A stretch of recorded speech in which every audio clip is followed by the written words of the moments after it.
Bismillahirrahmanirrahim. Assalamualaikum warahmatullahi wabarakatuh.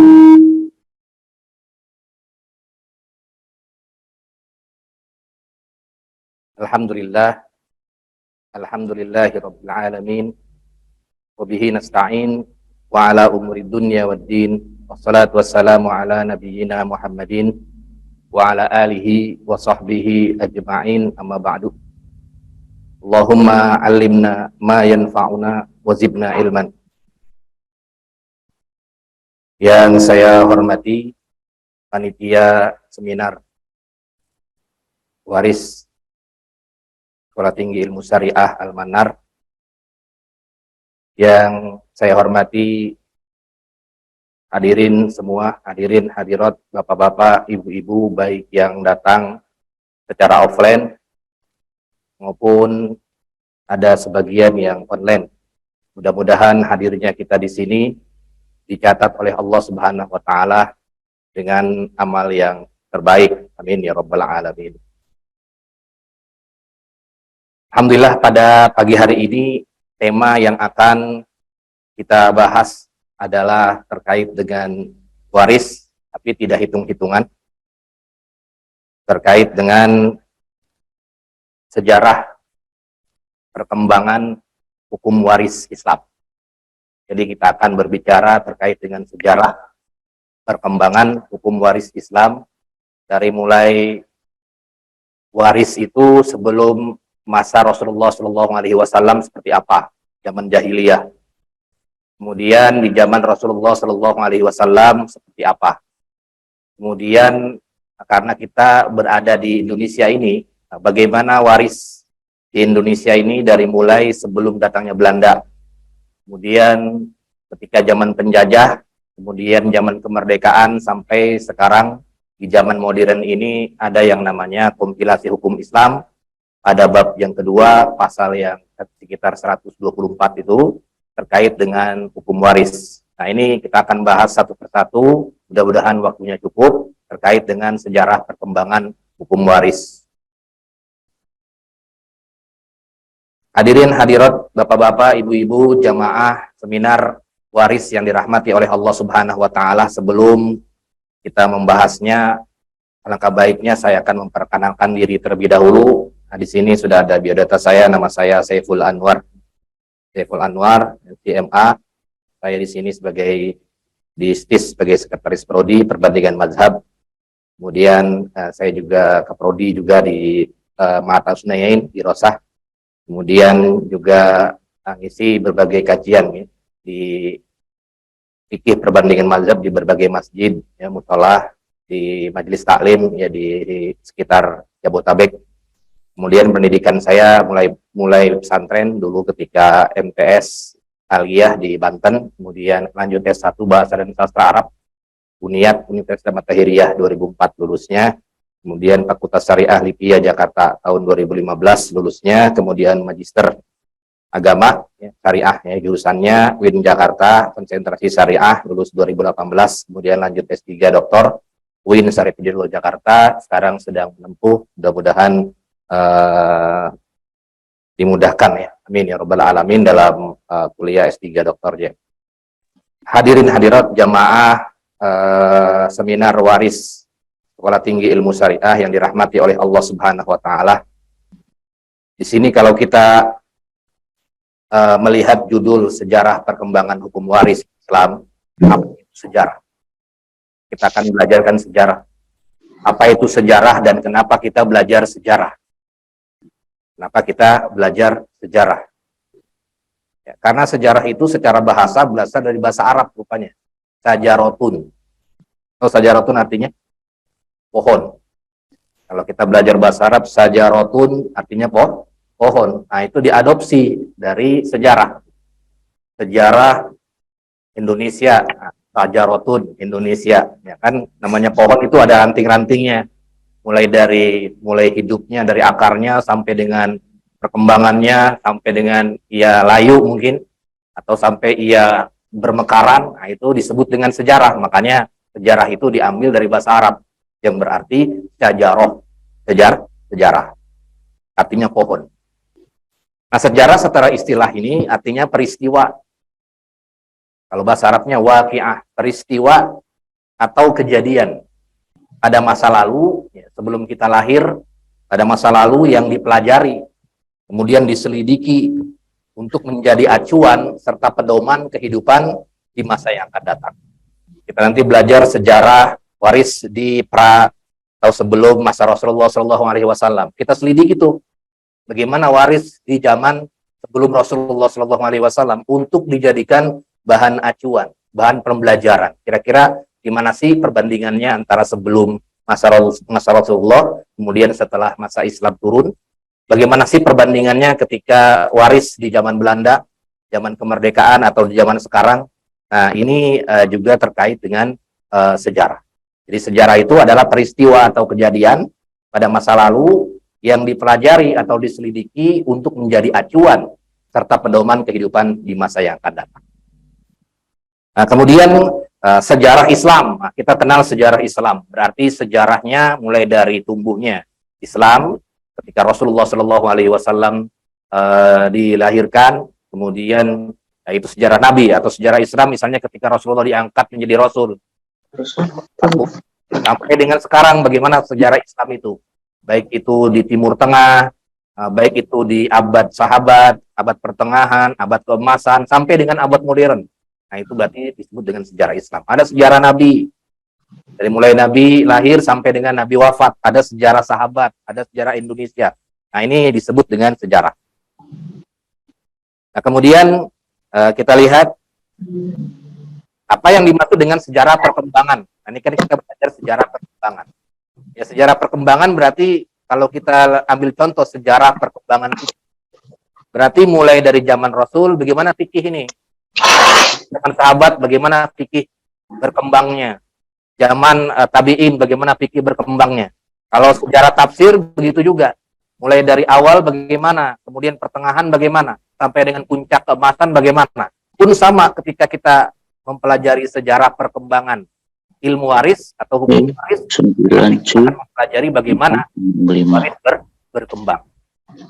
Bagaimana hukum waris berkembang. Mulai dari zaman Rasulullah, kemudian sampai kalau bisa, kalau memang kita pengen lengkap-lengkapnya, ya berarti kita jadi peneliti sejarah.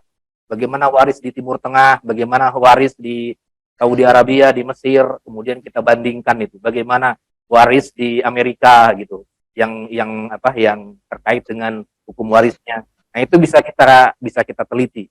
Baik itu di zaman dulu sampai dengan zaman sekarang. Pun ketika kita berada di Indonesia, maka kita bisa meneliti sejarah perkembangan dari mulai zaman kerajaan sampai dengan zaman sekarang, zaman modern ini. Nah, ini makanya kita dianjurkan atau diperintahkan untuk mempelajari sejarah. Jangan melupakan sejarah. Nah, sebelum kita masuk kepada sejarah, kita terkait dengan judul sejarah hukum waris Islam. Nah, apa disebut dengan hukum waris Islam? Ya, hukum waris Islam itu adalah sebuah pengaturan perailan harta dari seorang yang telah meninggal. Berarti yang hidup bukan disebut dengan waris. Yang sudah meninggal ini punya harta disebut dengan harta warisan. Kepada ahli waris dan beberapa bagian yang diperoleh. Nanti ada bagian-bagiannya. Mungkin saya tidak berbicara bagian-bagiannya. Nah, ini disebut dengan hukum waris Islam. Jadi diatur perailan harta dari orang yang sudah meninggal karena dia punya harta, kemudian beralih kepada ahli waris. Dan berapa kira-kira perolehan? Yang seperenam, ada yang seperdua, ada yang seperempat, dan lain sebagainya. Nah, ini perumusannya ya, tidak lepas dari nilai Islam, baik itu di dalam Al-Quran maupun di dalam hadis Nabi Muhammad SAW. Yang disebut dengan waris itu apa? Nanti sudah dijelaskan, nanti bakal ketemu juga ya. Muwaris itu apa? Yang muwaris itu merupakan orang yang meninggal dunia dan kemudian harta peninggalannya diwariskan, disebut dengan tarikah. Nah, ini disebut dengan hukum waris. Nah, kemudian judul kita ini sekarang sejarah perkembangan hukum waris Islam. Sejarah perkembangan hukum waris Islam. Nah, ini kita akan bahas nih bagaimana waris pra-Islam. Bagaimana waris itu di zaman Islam. Ya, zaman Islam itu mulai dari zaman Rasulullah, tapi zaman lain memang kita tidak fokus ke situ. kemudian warisan zaman kerajaan, zaman Belanda, zaman kemerdekaan, kemudian waris pasca kemerdekaan hingga sekarang. Ya, kemudian kita masuk kepada pendahuluan terlebih dahulu. C9. C. Baik, kita lanjutkan. Nah, jadi kita tahu bahwasanya manusia itu lahir bersama dengan hak, ya, hak dan kewajibannya sebagai individu yang berinteraksi dengan orang lain. Ya, ada yang disebut dengan hubungannya dengan orang tua, kerabat, ya, keluarga, dan juga lingkungan. Sejak bayi ada juga, kemudian mulai dari bayi, anak-anak, balik, kemudian lanjut usia. Nah, kemudian manusia juga tidak lepas dari hak dan kewajiban. Termasuk orang yang sudah meninggal pun, nah, dia ya, membawa pengaruh dan akibat hukum kepada diri sendiri, keluarga, dan masyarakat. Apa pengaruhnya? Yaitu waris tadi. Kematian juga menimbulkan kewajiban baru bagi manusia yang ditinggalkannya, ya seperti pengurusan jenazah, ya, yang merupakan fardu kifayah. Ya, kemudian juga akibat-akibat hukum lainnya seperti waris, ya, menyangkut hak waris keluarga yang ditinggalkan ahli warisnya terhadap seluruh harta yang ditinggalkannya. Nah, ini sudah menjadi sunatullah, ya. Kita hidup mulai dari bayi, kemudian anak-anak, kemudian dewasa, kita cari harta di dunia, banyak hartanya, meninggal, hartanya buat siapa? Disebut dengan warisan. Nah, dalam syariat Islam, seorang yang wafat dan meninggalkan harta, ya hartanya harus diwariskan. Pembagian harta itu harus sesuai dengan hukum yang berlaku atau disebut dengan hukum waris. Hukum waris adalah hukum yang mengatur perpindahan hak kepemilikan harta atau disebut dengan tarikah. Pewaris menentukan siapa saja yang berhak menjadi ahli waris dan berapa bagian masing-masingnya. Nah, pada masa pra-Islam bagaimana? Rasulullah Shallallahu Alaihi Wasallam diangkat menjadi nabi. Sebelum Rasulullah Shallallahu Alaihi Wasallam diangkat menjadi Rasulullah Shallallahu Alaihi Wasallam. Jadi sebelum masa Rasulullah atau sebelum Rasulullah diangkat menjadi nabi atau zaman jahiliyah. Jadi masa pra-Islam itu dikenal dengan jahiliyah, yaitu masa di mana bangsa Arab itu selalu melakukan peperangan dan bertindak tidak adil. Pada masa itu kehidupan orang Arab bergantung pada hasil perniagaan. Ada jarahan, harta rampasan perang dari bangsa-bangsa yang mereka taklukkan. Nah, ketika itu kekayaan berada di tangan laki-laki dewasa yang bisa berperang itu, yang mampu, yang memiliki kekuatan serta kekuasaan. Laki-laki dewasa yang mampu, yang memiliki kekuasaan. Memiliki kekuasaan, ya, kemudian hal itu juga berlaku terhadap pembagian warisan. Maka menjadi wajar jika harta, nah ini di bold ini, menjadi wajar jika harta warisan diberikan kepada laki-laki dewasa saja, bukan kepada perempuan dan anak-anak. Jadi warisan sebelum zaman Rasulullah SAW, zaman jahiliyah, warisan memang dibagikan kalau punya harta, kalau dia meninggal. Tapi hanya berlaku bagi laki-laki dewasa saja, kemudian juga tidak dibagikan kepada perempuan. Nah, ini pembagian harta waris sebelum pra-Islam. Ya, pada masa pra-Islam, sebelum Islam ini, pembagian harta warisan dilakukan, ya, dengan memakai dua sistem. Ada sistem disebut dengan sistem keturunan, ada yang juga disebut dengan sistem sebab. Ya. Tradisi pembagian harta warisan pada zaman jahiliyah ya bersifat patrilinear, artinya ya anak-anak yang belum dewasa atau kaum perempuan tidak berhak mendapatkan hak warisan. Hanya tidak menyeluruh, hanya buat laki-laki saja. Itu pun buat yang dewasa saja. Yang laki-laki yang masih kecil tidak mendapatkan warisan. Perempuan pun sama, tidak mendapatkan warisan. Sekalipun mereka merupakan ahli waris dari orang yang meninggal. Dia punya anak perempuan, ya, tapi dia karena perempuan nggak dapat warisan. Dia punya anak laki-laki tapi masih kecil, tidak mendapatkan warisan ini kalau sebelum masa Rasulullah SAW. Jadi sangat jelas bahwa sebelum Islam datang, bangsa Arab memperlakukan kaum wanita secara zalim. Yang mereka tidak memberikan hak waris kepada kaum wanita dan anak-anak, baik dari harta peninggalan ayahnya maupun dari kerabatnya. Jadi kasihan bagi yang melahirkan anak perempuan atau anak laki-lakinya ketika warisnya meninggal, dia tidak dapat itu. Kalau laki-lakinya tersebut masih kecil, karena belum bisa berperang, belum bisa belum bisa memiliki kebanggaan gitu. Karena dengan berperang ia memiliki kebanggaan. Nah, kalau sudah berperang, laki-laki berperang dewasa, maka dia mendapatkan waris. Selain itu, mereka juga berdalih bahwa kaum wanita tidak dapat ikut berperang membela kaum dan sukunya. Ya, bangsa Arab jahiliyah dengan tegas mengatakan bagaimana mungkin kami memberikan warisan atau harta peninggalan kepada orang yang tidak bisa dan tidak pernah menunggang kuda dan tidak mampu memanggul senjata serta tidak pula berperang melawan musuh. Jadi nggak bisa. Anak kecil laki-laki, apalagi anak perempuan. Atau perempuan dewasa pun tidak mendapatkan hak waris sebelum masa Rasulullah SAW. Mereka mengharamkan kaum wanita menerima harta warisan sebagaimana mereka mengharamkan kepada anak-anak kecil. Bahkan sebagian mereka beranggapan bahwa perempuan janda yang ditinggal mati termasuk harta waris yang dapat diwariskan oleh para ahli waris suaminya. Nauzubillah. Jadi kalau misalnya ada di zaman jahiliyah ada seorang laki-laki nih, dia punya istri, dia meninggal, maka istrinya itu yang janda itu menjadi harta waris bagi keluarga misalnya keluarga daripada ahli waris itu. Nah, itu disebut dengan nanti jadinya budak. Kemudian ke situ arahnya. Nah, ini warisan pra-Islam. Maka pada masa pra-Islam warisan dapat diberikan jika ada hubungan kekerabatan. Selain itu, mereka berkeyakinan bahwa harta warisan dapat diberikan kepada orang-orang yang mempunyai perjanjian prasetia dan anak-anak yang diadopsi. Jadi ada 3 nanti. Yang pertama adalah adanya pertalian kerabatan. Nah, ini sebab hubungan atau sebab waris ketika zaman jahiliyah.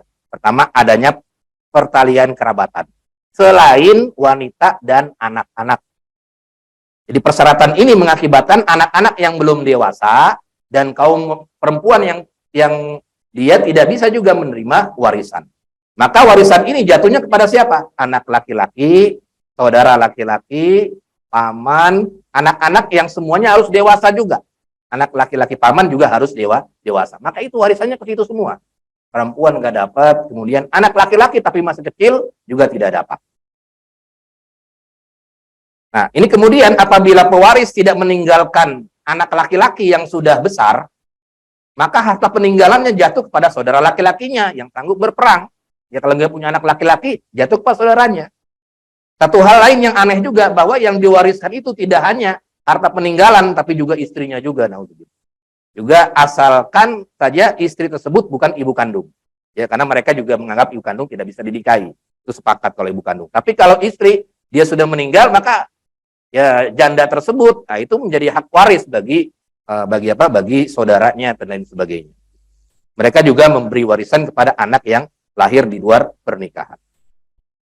Jadi kalau Islam kan tidak memberikan anak yang di luar pernikahan tidak dapat kan? Karena syarat kalau dalam hukum Islam itu dia harus menikah secara sah baru dapat harta waris. Walaupun anak binnya sah, binnya iya. Tapi dia karena hasilnya bukan dari pernikahan yang sah, maka tidak sah kalau dalam hukum Islam.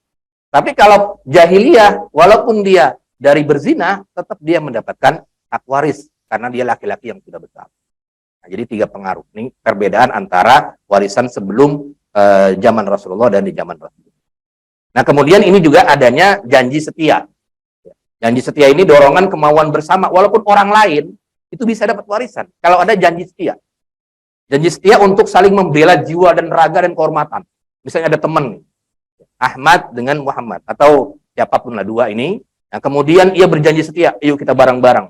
Kita bertempur bareng, ya kita membela diri bareng, kehormatan juga bareng. Nah, tujuan ini tidak mungkin terrealisasi apabila pihak-pihak yang berjanji adalah anak-anak belum dewasa.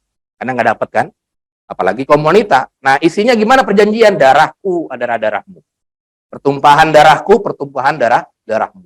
Perjuanganmu adalah perjuanganku. Perangmu adalah perangku. Damaiku adalah damaimu. Kamu mewarisi hartaku, aku juga mewarisi hartamu. Walaupun orang lain ini. Kamu dituntut darahmu karena aku, dan aku pun dituntut darahku karena aku.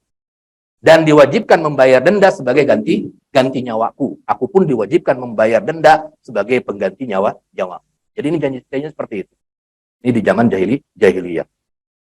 Nah, konsekuensinya janji setia ini adalah jika salah seorang meninggal dunia, maka pihak lain akan mendapatkan yang hidup itu mendapatkan harta warisan sebagai partnernya 1/6. sisanya buat ahli waris. Jadi 1/6 itu buat yang sudah melakukan janji setia. 1/6 kalau 1 miliar berarti dibagi 6 saja 1 miliarnya. Kira-kira berapa? 180 juta gitu ya. Ia dibagikan kepada orang lain tapi dengan syarat dia memiliki janji setia. Kemudian juga ketika warisan pra-Islam juga adanya pengangkatan anak, itu juga dapat waris. Kalau di zaman atau di hukum Islam tidak dapat. Misalnya kita ngangkat anak, ngadopsi anak, itu tidak dapat dia. Tidak dapat. Walaupun kita piara dari kecil, tapi karena bukan hasil dari anak kita sendiri yang sah, nikah yang sah, maka dia tidak dapat.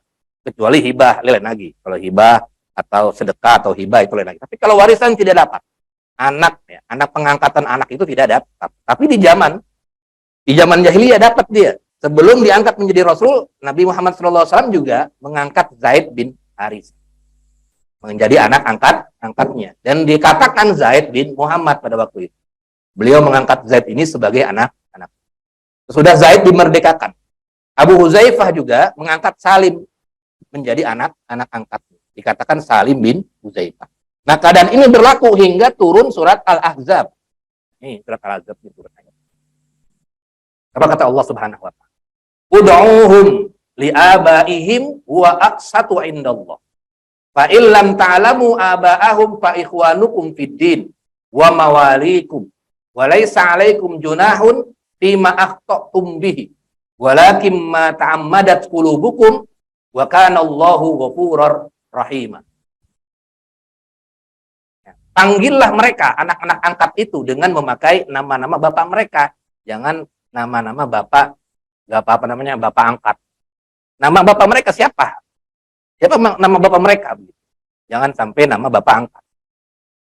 Panggil dia. Panggillah mereka anak-anak angkat itu dengan memakai nama bapak-bapak mereka. Itulah yang lebih adil pada sisi Allah. Dan jika kamu tidak mengetahui bapak-bapak mereka, maka panggillah mereka sebagai saudara-saudara kamu seagama.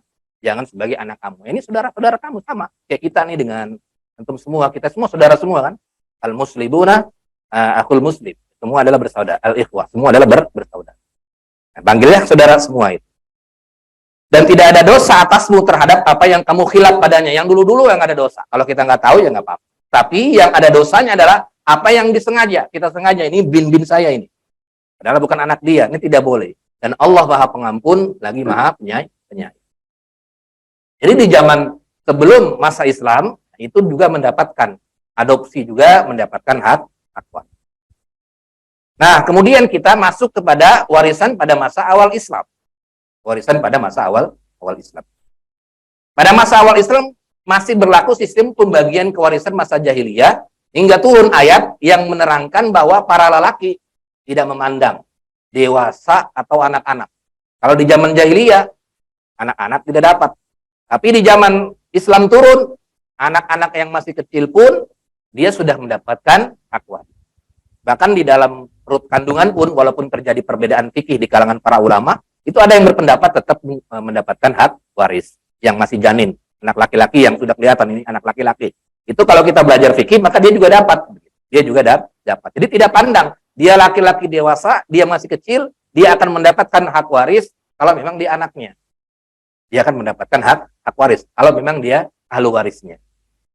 Kemudian juga memperoleh bagian dari harta peninggalan orang tua dan kerabat mereka. Begitu pula dengan perempuan. Kalau di zaman jahiliyah tidak dapat perempuan, tapi di zaman Islam, ketika agama Islam sudah berkembang, Rasulullah SAW menjadi Rasulullah SAW menjadi Nabi, maka kemudian dihapuslah itu semua hukum waris jahiliyah. Baik harta itu sedikit maupun banyak, misalnya perempuan itu kebagian dikit, tetap dia harus mendapatkan warisan. Misalnya anak laki-lakinya banyak. Misalnya ada anak orang yang meninggal dunia itu, kemudian punya anaknya 9, 8 anak laki-laki semua, perempuannya cuma 1. Nah kan, walaupun dia dapat dikit, tetap juga dia mendapatkan waris. Nggak ada pandang dia perempuan atau laki-laki, semua mendapatkan, baik laki-laki maupun perempuan. Tidak ada pandangan dia kecil atau besar. Perempuan yang masih kecil pun di dalam janin pun kalau memang sudah diketahui dia perempuan pun dapat hak waris. Nah, ini dalilnya di dalam surat An-Nisa. Lirrijali nasibum mimma tarakal walidani wal aqrabun. Walin nisa'i nasibum mimma tarakal walidani wal aqrabun. Mimma qalla minhu aw kathur nasibam mafruḍa. Artinya bagi orang laki-laki ada hak bagian dari harta peninggalan ibu bapak dan kerabatnya. Dan juga bagi wanita juga ada hak bagian pula dari harta peninggalan ibu bapaknya dan kerabatnya. Baik sedikit maupun banyak. Mimma qalla minhu aw kasur. Sedikit maupun banyak. Nasibam mafruḍa menurut bagian yang telah ditetapkan. Jadi ada bagiannya dia. Ada bagian. Nah, ini ketika di zaman Islam. Nah, dengan turunnya ayat ini, terhapuslah adat jahiliyah tadi yang tidak memberikan pusaka kepada perempuan dan juga anak kecil. Di sisi lain, pada masa awal Islam, Rasulullah telah menerapkan hukum kewarisan juga. Hal ini terlihat ketika Rasulullah bersama sahabatnya hijrah dari Mekah menuju Madinah. Ketika sampai di Madinah, Rasulullah SAW dan para sahabat disambut dengan gembira oleh orang-orang Madinah dengan ditempatkan di rumah mereka. Kemudian dicukupi segala keperluan hariannya. Dilindungi jiwanya dan pengejaran kaum Quraisy dan dibantu ya dalam hal menghadapi musuh-musuh yang menyerang. Dan kemudian untuk memperteguh dan mengabadikan ikatan persaudaraan, Rasulullah SAW menjadikan hal tersebut sebagai salah satu sebab untuk saling mewarisi satu sama lain, yaitu al-wala. Misalnya apabila seorang sahabat tidak mempunyai wali, ahli warisnya nggak ada ini, yang ikut hijrah juga, maka harta peninggalannya diwarisi oleh walinya yang ikut hijrah. Ahli waris yang enggan hijrah ke Madinah tidak berhak mendapatkan harta waris sedikit pun. Tetapi jika ada sahabat yang tidak mempunyai wali yang ikut hijrah, maka harta peninggalannya dapat diwarisi oleh saudaranya dari penduduk Madinah yang menjadi wali karena dia menjadi saudara, ikatan persaudaraan. Itu di zaman awal Islam. Dari uraian di atas dapat dipahami bahwa pewarisan awal Islam, kaum kerabat juga berhak menerima harta warisan. Tidak terbatas kaum laki-laki dewasa saja, melainkan juga anak perempuan maupun anak-anak, baik perempuan juga. Adanya hijrah dan ikatan persaudaraan juga memungkinkan untuk mendapatkan harta warisan. Dan dalam kewarisan Islam tidak dikenal dengan adanya janji setia tadi, tidak ada. Dan juga pengangkatan anak juga tidak ada. Nah, secara historis, secara sejarah, hukum kewarisan Islam pada dasarnya bersumber kepada ayat Al-Quran dan hadis yang terdiri dari ucapan, perbuatan, dan hal-hal yang ditentukan oleh Rasulullah SAW. Baik di dalam Al-Quran maupun di dalam hadis Nabi. Dasar hukum warisan dengan tegas mengatur, dan ada juga yang tersirat, bahkan kadang-kadang hanya berisi pokok-pokoknya saja. Yang paling banyak ditemui, ya kita lihat di surat An-Nisa, juga di surat lain, ya sebagai pembandingnya, sebagai pelengkapnya. Ada 13 ayat yang bisa kita lengkapi, ya, yang bisa kita baca di Al-Quran yang berkaitan dengan waris. Ya, di sini kalau dianalisis, hukum waris memiliki dasar hukum dalil yang kuat di dalam Al-Quran, surat An-Nisa ayat 7, 8, 9, 10, 11, 12, 13, 14, 33, 126, Al-Anfal ayat 75, dan beberapa hadis Nabi. Secara tegas juga Allah menjadikan surga bagi yang mengamalkan hukum waris ini. Di surat An-Nisa ayat 13, dan ancaman neraka bagi pelanggarnya yang tidak menjalankan hukum waris Islam. Dalam surat An-Nisa ayat 14. Juga ada surat An-Nisa ayat 11, 12, dan 176 yang merupakan ayat-ayat waris utama. Mereka memberikan rincian ini di dalam An-Nisa 11, 12, 176 ini, pembagian waris dari pecahan 1/2, 1/4, 1/8, 2/3, 1/3, dan juga 1/6. Atau juga bisa dibuka itu ayat-ayat Al-Qur'annya, dan mungkin nanti ada materi-materi khusus terkait dengan tersebut. Nah, ini salah satu contohnya saya ambil ya, karena tidak semuanya. Nah, di dalam surat An-Nisa ayat 7, lirrijali nasibum mimma tarakal walidani wal aqrabun walin nisa'i nasibun mimma tarakal walidani wal aqrabun mimma qalla minhu aw kasur nasibam mafruḍa. Bagi orang laki-laki yang ada bagian dari harta peninggalan ibu bapaknya dan kerabatnya, dia juga dapat warisan. Bagi wanita pun juga ada, kalau dia punya hak, maka dia juga mendapatkan harta warisan, baik itu sedikit maupun banyak. sesuai dengan ketetapan yang berlaku. Nah, kemudian juga yang paling lengkap ini di surat An-Nisa ayat 4, An-Nisa ya surat 4 ayat 11. Yusikumullahu fi auladikum lizzakari mislu hazzil unsayain. Wa in kunna nisa'an fawqasnatain falahunna sulusa ma tarok. Ada sepertiga juga nih. Wa in kanat wahidatan falahan nis, ada setengah. Wali abawaihi likullim minhuma as-sudus, ada seperenam sudus. Mimma taroka in kana lahu walad fa illam yakun lahu waladun wa warisahu abawahu fa ummihi sulus, ada sepertiganya. Fa in kana lahu ikhwatun wa li ummihi sudus, ada seperenam. Mim ba'di wasiyatin yusi biha audain abaukum wa abnaukum la tadruna ayyuhum aqrabu lakum naf'a. Faridatan minallah innallaha kana aliman hakima. Baik. Nah, ini surat An-Nisa ayat tadi ya. Kemudian juga ini ada terusannya juga di ayat 12-nya. Nah, di sini walakum nisfu ma taraka azwajukum illam yakun lahunna walad. Antum bisa baca ini ya.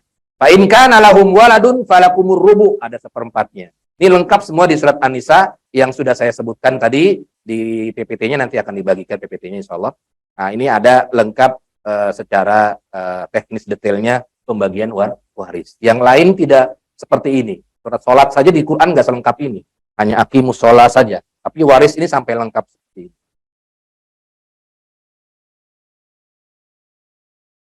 Nah, ini dia sebab-sebabnya dalam Islam itu. Pertama, sebab perkawinan. Ya, kalau dia sudah menikah, maka dapat warisan nih. Ya, berarti istrinya dapat. Istrinya dapat sebab perkawinan. Dia punya anak, ya kan, menikah, menghasilkan anak misalnya, maka dia juga dapat sebab perkawinan.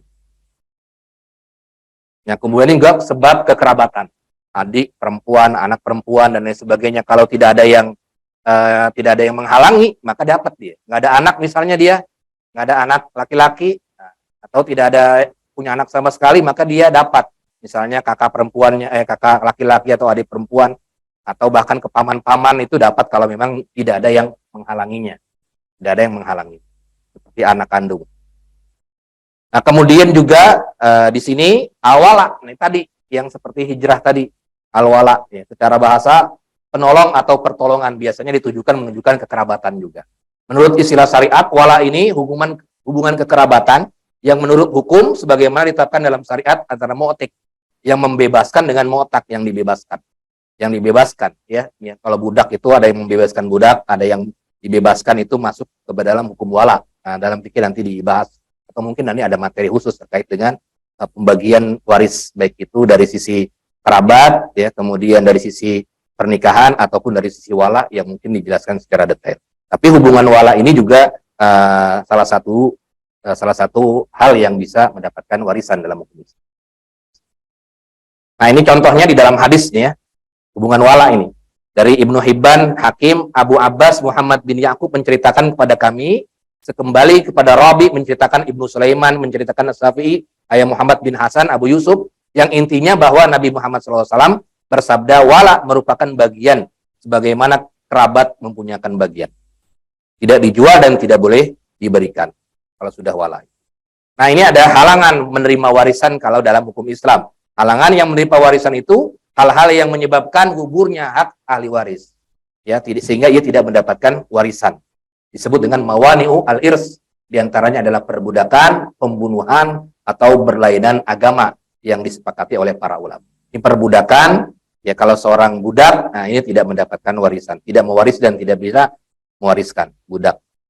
Kemudian pembunuhan juga ya. Kalau seorang anak membunuh bapaknya untuk mendapatkan warisan, maka dia tidak mendapatkan warisan karena dia bunuh. Nah, ini kemudian perbedaan agama juga sama, dia tidak mendapatkan warisan. Tidak ada saling mewarisi dua agama yang berbeda. Tidak berhak saling mewarisi kalau dia berbeda agama. Nah, sebelum dibagi warisan ini dalam hukum Islam, ya alangkah baiknya hak-hak dipenuhi terlebih dahulu. Seperti hak-hak berkaitan dengan harta peninggalan, kemudian biaya perawatan jenazah, pelunasan hutang, kemudian pemberian wasiat. Hutang maksudnya itu yang nomor pertama itu. Nah, ini baru kemudian warisan dibagikan. Nah, Jamaah, bapak-bapak, hadirin, hadirat, seminar STIS, waris yang dirahmati oleh Allah Subhanahu wa taala. Nah, itu perkembangan dari pra-Islam, kemudian Islam muncul sampai dengan adanya hukum waris di dalam Al-Qur'an maupun di dalam hadis Nabi Muhammad SAW. Kemudian kita lanjut kepada waris pra penjajah Belanda. Ya, karena kita berada di Indonesia. Ini maksudnya di zaman Kesultanan. Sebelum masa pemerintahan Belanda, ini sekitar kalau Belanda kan 350 tahunan ya. Pemberlakukan hukum Islam telah banyak diberlakukan. Ya. Selama dia, kan kita lihat kalau dalam sejarah Islam itu, kapan ini Islam itu muncul di Indonesia. Pun sama, hukum waris juga sudah dilaksanakan di Nusantara ini. Ya, seperti di Kerajaan Pasai, di Demak itu, Cirebon, Buton, dan Ternate. Pada umumnya paham yang dianut adalah mazhab Syafi'i. Ya, kerajaan tersebut telah menerapkan norma-norma hukum Islam, termasuk masalah waris. Dalam pelaksanaan hukum Islam juga dilaksanakan itu ketika zaman kerajaan. Itu bisa antum semua, bapak-bapak, ibu-ibu, hadirin, hadirat semua, tinggal baca itu sejarah kerajaan-kerajaan. Apa saja kerajaan-kerajaan yang menerapkan hukum Islam, termasuk hukum waris. Lalu bagaimana pembagiannya? Di sini kita lihat pada kerajaan-kerajaan dan kesultanan-kesultanan selalu membentuk badan-badan peradilan. Ada badan-badan peradilan ketika zaman kesultanan itu. Ada yang untuk memeriksa, mengadili, memutuskan perkara berdasarkan hukum acara peradilan Islam atau muhakamat itu ya, muqassamat. Dilihat dari sudut penataan hukum Islam, melaksanakan syariat Islam yang dilengkapi dengan institusi keagamaan seperti pengadilan agama. Ya, hal-hal ini merupakan suatu pendekatan hukum syariah. Jadi sudah ada itu peradilan-peradilan di zaman kerajaan. Itu bisa baca referensi dari buku-buku itu, sejarah. Nah, dari sinilah kerajaan dan kesultanan itu menerapkan hukum waris juga sebagai hukum yang hidup di Tinglau, di masyarakat sekaligus menjadi budaya hukum di Indonesia pada masanya. Selanjutnya dikatakan pengadilan agama di masa kerajaan dan kesultanan pada waktu itu sudah menunjukkan keberhasilan dalam menyelesaikan perkara kewarisan orang-orang Islam pada masa itu. Jadi sudah diterapkan juga itu ketika apalagi, tapi kalau sebelum Islam muncul di Indonesia, nah itu belum ada, masih kerajaan Hindu itu ya. Kalau tidak salah itu, membaca sejarahnya. Tapi ketika sudah mulai kerajaan Islam masuk, kerajaan Pasai, Samudera Pasai itu, Aceh dan lain sebagainya, Demak, Cirebon, itu sudah diterapkan syariat Islam. Baik itu di pengadilan-pengadilan dan lain sebagainya. Nah, selanjutnya perberlakuan hukum Islam di Indonesia berdasarkan pada mazhab yang dianut oleh para sultan. Sama juga ketika khalifah terdahulu ya, Umayyah, Abbasiyah, itu kan tergantung sultannya. Ya, kalau dia ada yang bermazhab Syafi'i, ada yang bermazhab Imam Ahmad dan lain sebagainya, itu rata-rata dia mengambil kecenderungannya kemana kira-kira. Nah, Islam telah mengubah pola pikir dan cara pandang kesadaran masyarakat Indonesia sehingga menjadikannya sebagai adat dan perilaku keseharian. Akhirnya dijadikan adat istiadat, diambil dari hukum Islam. Ya, kalau waris begini. Nah, karena sudah ada undang-undangnya, sudah ada peraturan yang dimunculkan di kerajaan-kerajaan atau kesultanan-kesultanan. Nah, sebagaimana yang dikatakan oleh Syaukani, biasanya pemberlakukan hukum Islam itu pada kerajaan-kerajaan Islam itu sangat bergantung pada mazhab yang dianut oleh sultan. Ya, kalau sultannya ya bermazhab Syafi'i, maka diterapkanlah itu, baik itu dari sisi pidana, hukum waris dan lain sebagainya, Syafi'i semua. Tergantung daripada kesultanan. Nah, kemudian setelah kerajaan sudah tidak ada, kemudian lanjut ke Belanda ya. Belanda 350 tahun ini. Pada masa Belanda ini, salah satu kebijakan pemerintah Belanda maksudnya, dalam merespon pemikiran dan mengimplementasikan hukum Islam itu adalah dengan merumuskan dan mempromosikan teori-teori yang berkenaan dengan cita-cita hukum dan adat masyarakat di Indonesia. Memang tidak dihapus. Kalau yang tidak bertentangan dengan kepentingan Belanda tidak dihapus. Tapi kalau yang bertentangan baru dihapus. Ya, maka ketika pemerintah Belanda datang, Indonesia yang melaksanakan hukum agama Islam yang kemudian tetap dilanjutkan dan diakui kewenangannya, ya, diakui kewenangan hukumnya, disebut dengan hukum adat. Disebut dengan hukum adat yang sudah turun-temurun karena dari zaman kerajaan-kerajaan itu sudah diterapkan. Bagaimana waris itu begini, ada pengadilan-pengadilan. Kemudian ketika Belanda itu datang menjajah, ya sudah, ini nggak bertentangan dengan kita nih, ya udah kita jalankan. Gitu dalam masa Belanda. Ada teori yang dikenal di sini, ada dua teori. Pertama teori respect in complex of oleh William Christian ini. Tahun 1884 dia menulis buku. Ini memang buku-buku dari Belanda ini kadang-kadang ya karena sangat sedikit ya, karena kalau kita ingin membaca sejarah-sejarah Belanda itu memang referensinya orang Belanda. Menyatakan hukum Islam berlaku bagi orang-orang Islam Indonesia. Walaupun dengan sedikit penyimpangan. Memang ada juga yang kalau misalnya tidak setuju, kolonial nggak setuju, yang kadang-kadang nggak ditetapkan. Nah, jadi tergantung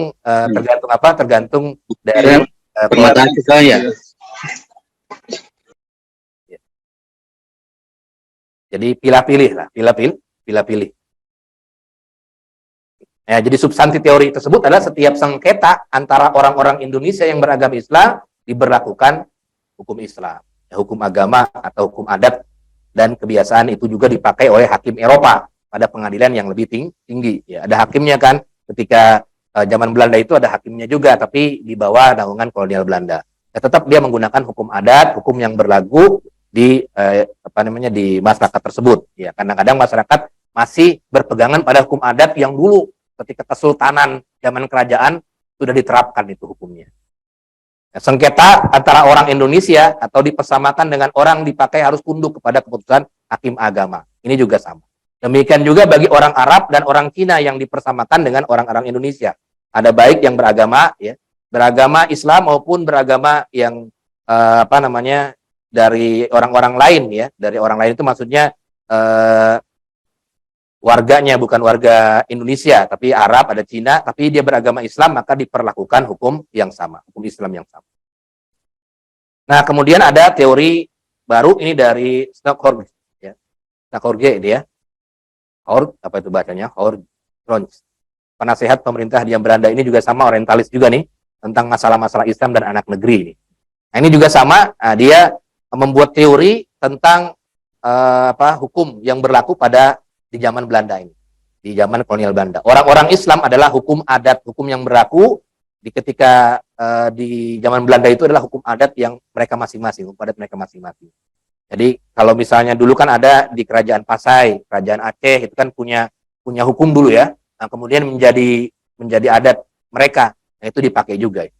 Nah, ini hukum Islam dapat berlaku apabila telah diresepsi atau dijadikan acuan di hukum adat tersebut. Nah, kemudian kita lanjut kepada waris pada masa pemerintah Indonesia. Pada masa pemerintah Indonesia ini. Nah, kalau kita lihat nih, waris pada masa Indonesia di sini mulai ada dinamika di sini ya.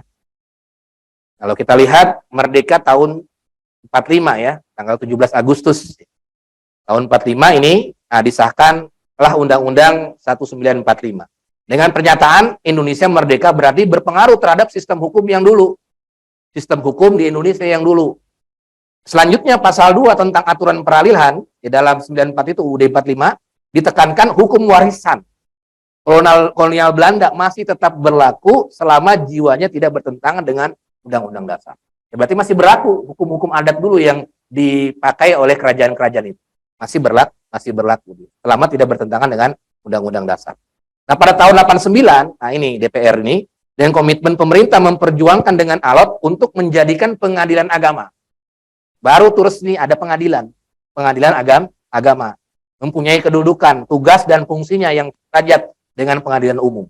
Melalui Undang-Undang Pengadilan Agama, Peradilan Agama itu tahun 89 dengan memiliki kewenangan. Ini ada perkawinan, cerai itu ya sebagainya, waris, wasiat, wakaf, hibah berdasarkan hukum Islam. Ini karena ada peradilannya. Di pasal 49 Undang-Undang tahun 89. Nah, kemudian dalam perkembangan hukum Islam di Indonesia, selanjutnya lahirlah kompilasi hukum Islam. Ya, kompilasi hukum Islam setelah ada Undang-Undang Peradilan Agama tadi. Karena Undang-Undang Peradilan Agama cuma sedikit itu pasalnya tentang waris.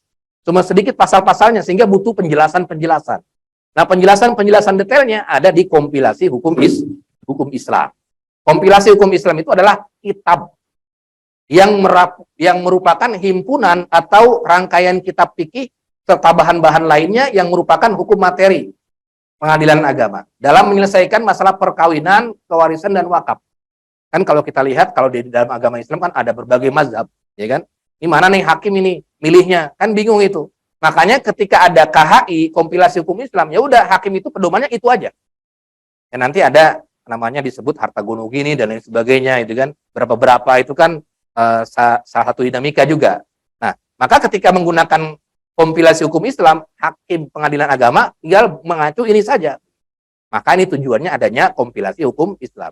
Sedangkan undang-undang tadi, undang-undang peradilan itu kan masih bersifat umum, nggak ada apa namanya, nggak ada penjelasan detailnya. Maka penjelasan detailnya ada di kompilasi hukum Islam.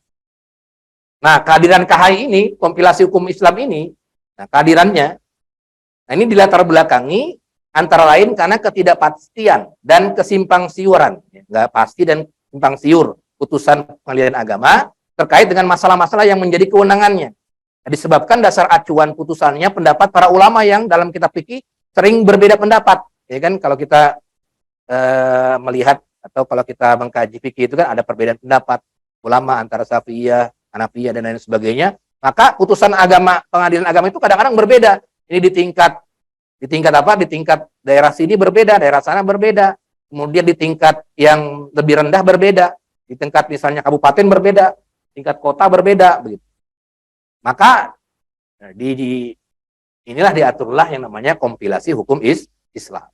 Sehingga dengan keputusan yang berbeda-beda itu, antara lain pengadilan agama itu jadi sama jadinya kan dengan adanya kompilasi hukum Islam. Tinggal mengacu saja kepada kompilasi hukum Islam. Kalau suami meninggal, istri dapat berapa, udah nggak usah ngelihat fikih lagi, langsung KHI. Begitu. Pengadilan agama begitu. Kecuali kalau kita nanyanya sama ustadz, tanya sama kiai, yang nanyanya ke situ berarti ke Al-Quran, hadis. Tapi kalau pengadilan agama udah acuannya kemana? Ke KHI, kompilasi hukum Islam. Nanti akan kita tampilkan ya model atau bagaimana sebenarnya bentuk kompilasi hukum Islam. Nah, tema utama penyusunan KHI ini adalah mempositifkan hukum Islam di Indonesia. Dan hukum Islam itu kan luas.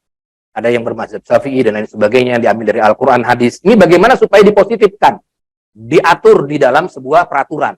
Nah, makanya lahirlah KHI, kompilasi hukum Islam, dan dijadikan pedoman oleh para hakim yang memutuskan dalam hal apapun di bidang agama, termasuk waris. Ya, kalau ada yang meninggal nih, sengketa waris, gimana harta gono gini, udah tinggal putuskan dalam KHI itu 50-50. Walaupun ada kiai ustadz yang enggak ada ini 50-50 ya terserah. Tapi kalau dalam pengadilan itu 50-50.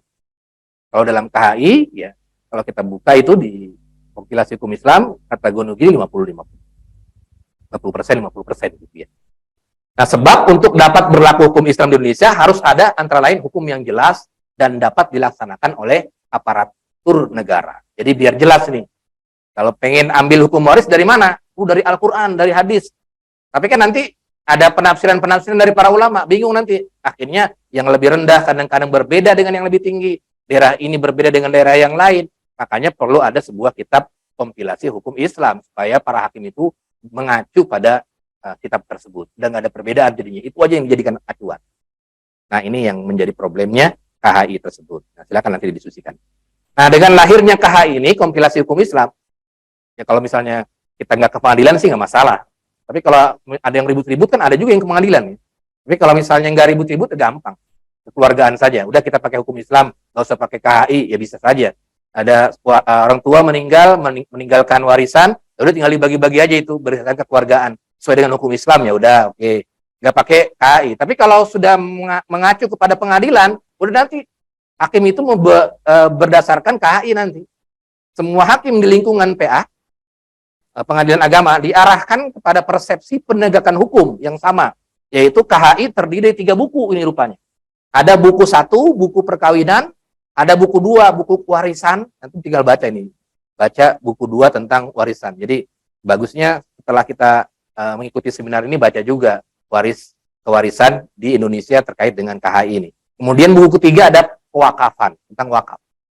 Pasal-pasal hukum perkawinan di buku 1 terdiri dari 170 pasal, ada. Telah memuat materi hukum yang sangat rinci sekali. Di samping itu, selain buku 1, KHI juga ada undang-undangnya juga. Jadi kalau yang perkawinan itu ada undang-undang perkawinan tahun 74 dan peraturan pemerintah tahun 75. Berbeda dengan waris. Nah, ini masalahnya. Kalau di waris itu nggak ada undang-undangnya, undang-undang waris. Kalau perkawinan ada undang-undang perkawinan. Nah, kalau wakaf ini buku ketiga, wakaf buku ketiga juga singkat, ada 15 pasal, tapi ada undang-undangnya juga.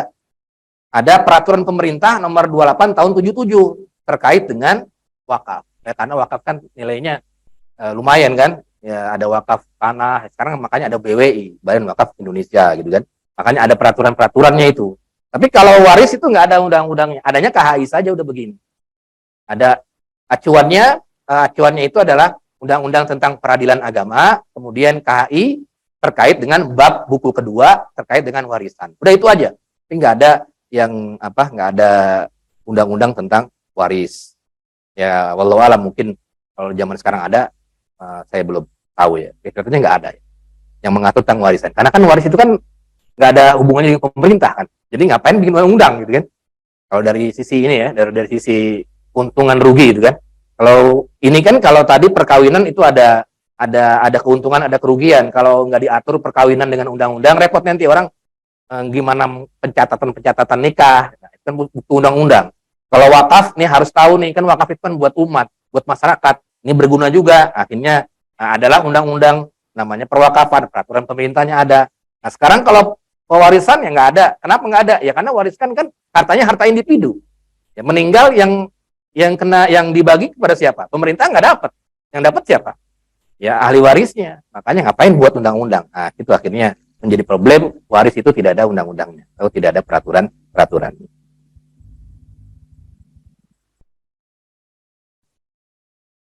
Baik,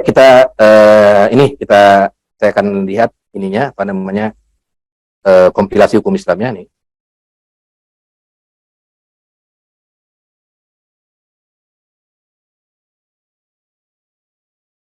Kasih lihat ini kalau ditutup gimana? Mana nih? Ini. Oh ini ya. Oh iya. Oh iya. Ganti yang dengan set yang lain ya.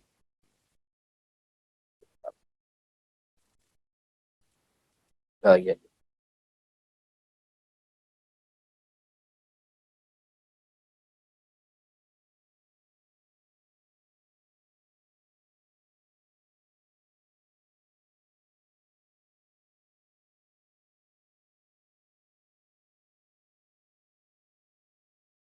Oh ini gitu. Kelihatan nggak? Kelihatan ya? Kelihatan juga tapi ini. Kelihatan ya? Oh di zoom yang. Nah ini kayak di kasih lihat.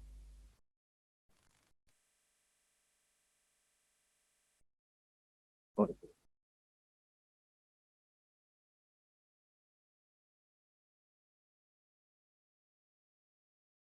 Nah, ya. Nah, kelihatan. Nah, ya. Apa itu bukunya? Iya. Nah, ini disebut dengan himpunan peraturan perundang-undangan yang berkaitan dengan kompilasi hukum Islam. Nah, ini di zaman sekarang ini yang ada peraturan yang tentang waris. Kita zoom sedikit. Nah, ini ada 400 sampai 500 lembar ya. 400 sampai 500 lembar, antum tinggal baca ini Mahkamah Agung. Sudah resmi jadi apa namanya, jadi pedoman ya, dari pedomannya ini. Nah, ini yang apa? Yang kita jadikan dasar ini di halaman ini saja. Ini mulai dari apa, latar belakangnya di sini antum tinggal baca nih ya, latar belakangnya, latar belakang peradilan ini, munculnya kompilasi sini ada tuh ya, mengambil pendapat-pendapatnya, kitab-kitabnya siapa gitu, itu ada semua di sini. Tinggal ambil semua, tinggal baca. Kemudian kalau nah ini kita lihat. Nah, proses penyusunan kompilasi hukum Islam. Nah, ini antum tinggal baca nih ya. Bagaimana prosesnya itu di sini, sejarahnya ini mulai dari tahun 85. Menteri Agama Munawir Sajali ini ya. Nah, itu bagaimana prosesnya alot, luar biasa ini.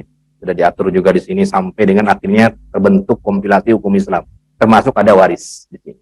Nah, ini ininya para hakim-hakimnya ini ya. Hakim-hakimnya profesor-profesor dan lain sebagainya ini. Kemudian nah ini masih ini ya. Ini bahkan diikutsertakan win-win ini ya sebagai apa sebagai ini ya bahan diskusi ya terkait dengan masuknya KHI. Ini sangat banyak ininya sejarahnya, prosesnya.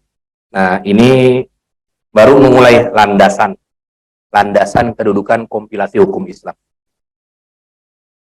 Landasannya, nah di sini ada, nah yang saya tadi jelaskan nih, buku 1 ada hukum perkawinan, cerai, kemudian talak, itu masuk ke pengadilan itu.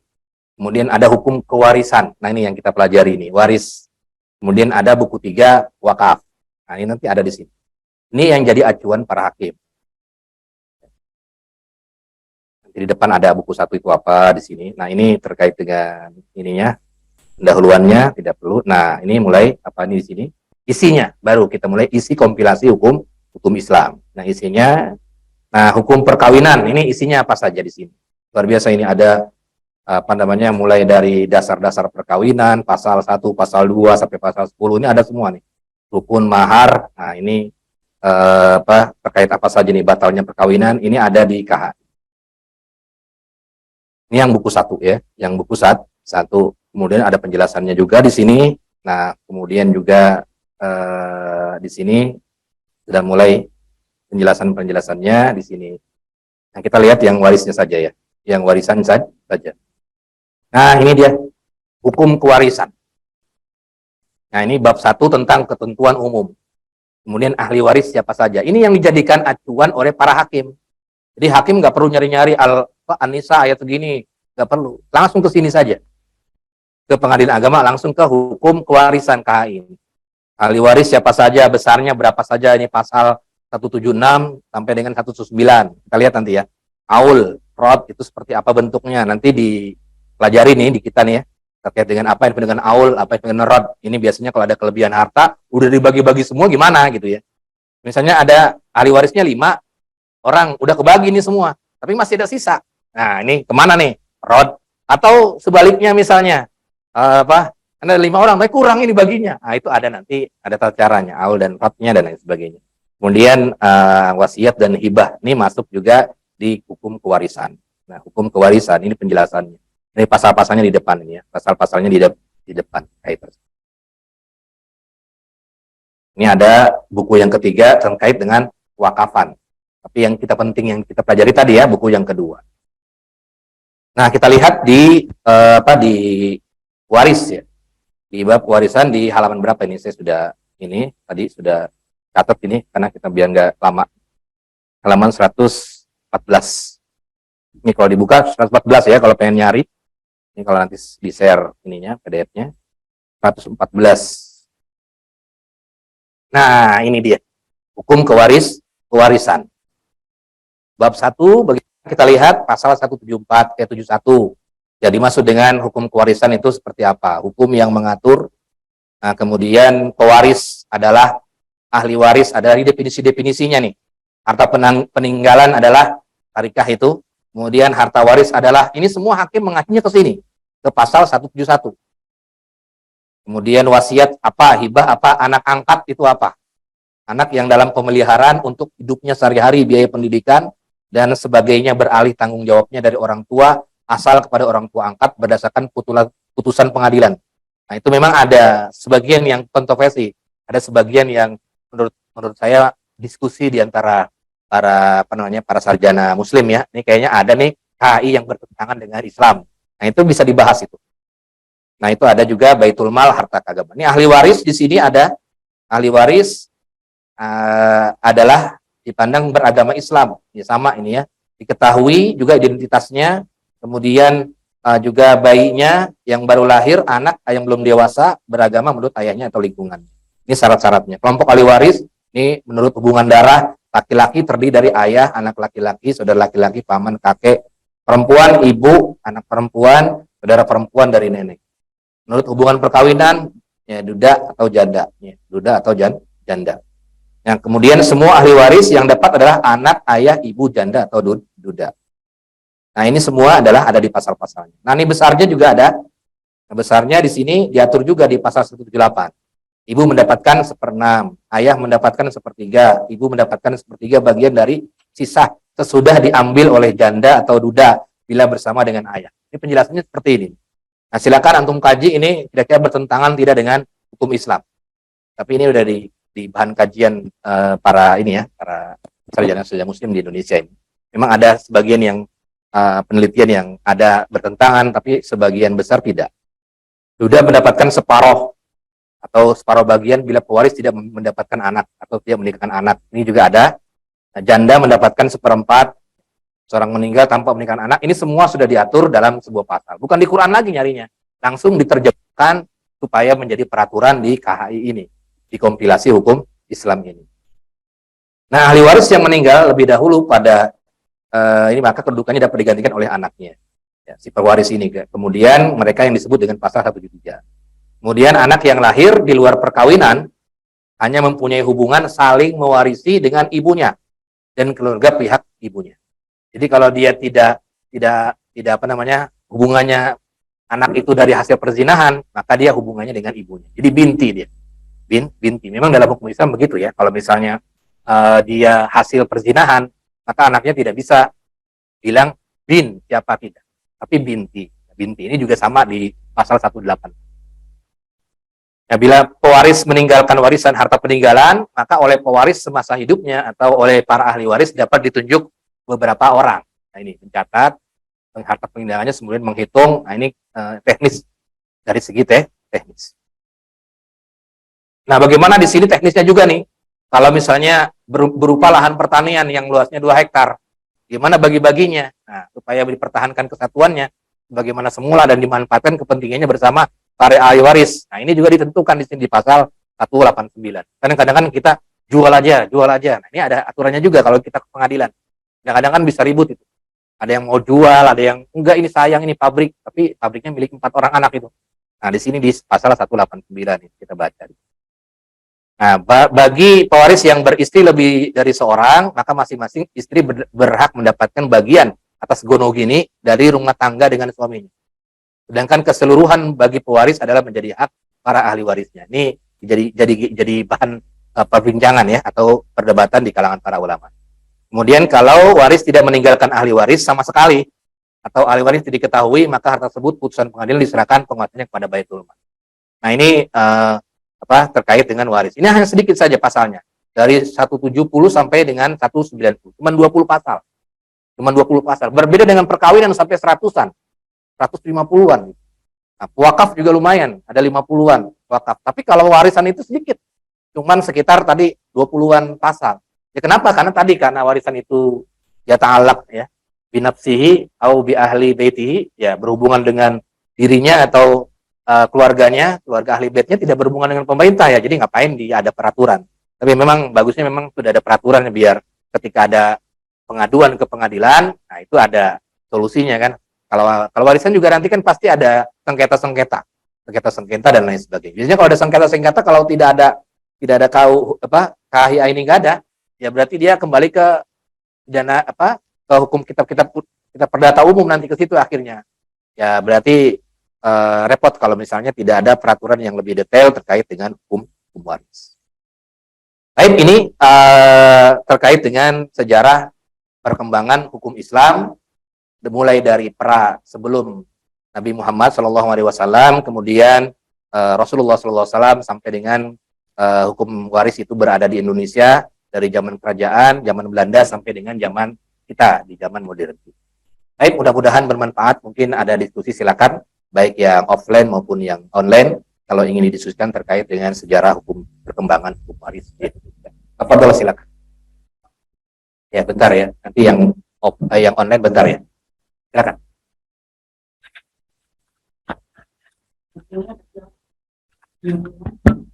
KHI, kompilasi hukum Islam.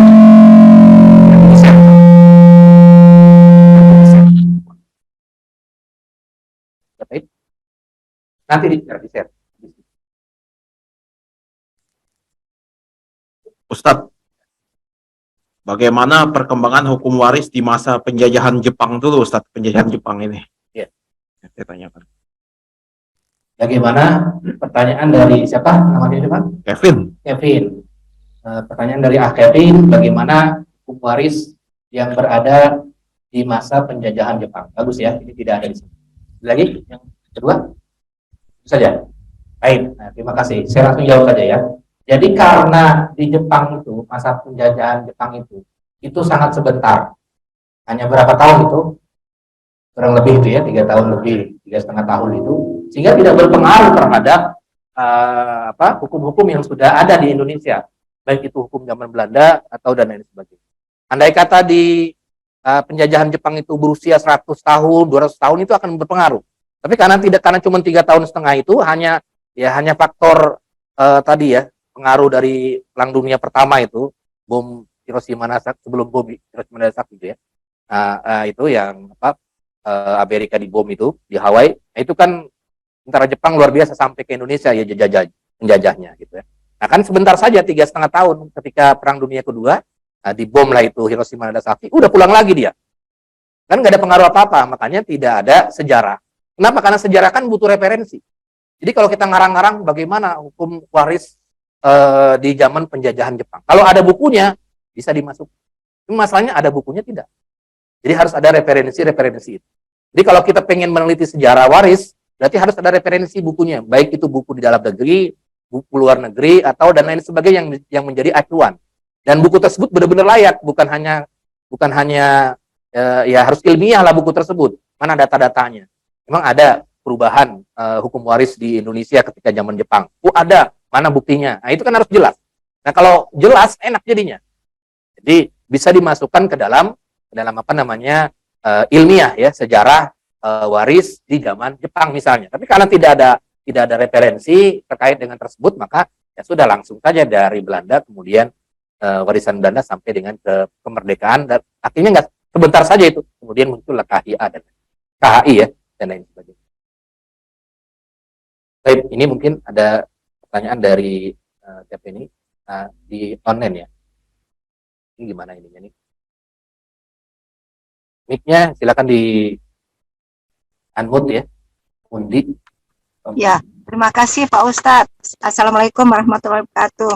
Waalaikumsalam warahmatullahi wabarakatuh. Ada beberapa pertanyaan. Yang pertama, ketika dalam penerapan pembagian waris, kapan kita menggunakan hukum Islam Ya. dan kapan menggunakan kompilasi hukum Islam? Itu yang pertama. Yang kedua, bagaimana dengan pembagian waris seperti contoh di Sumatera Barat, yang pembagian warisan itu kan berdasarkan hanya anak perempuan yang mendapat warisan. Jadi jika dipandang secara hukum Islam atau Islam, itu bagaimana menurut Pak Ustadz?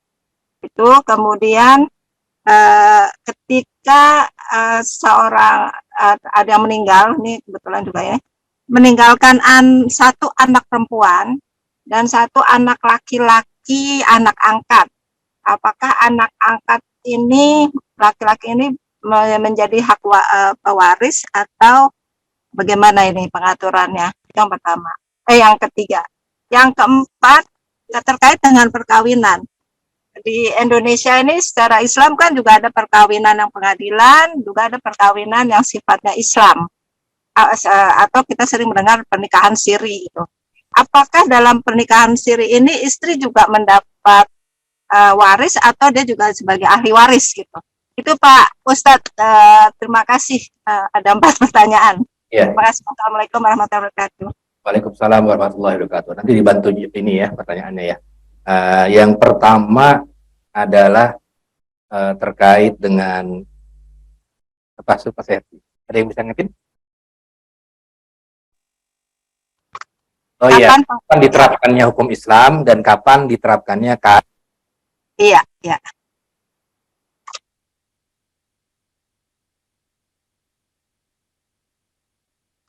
Halo, nggak ada suara. Halo? Halo?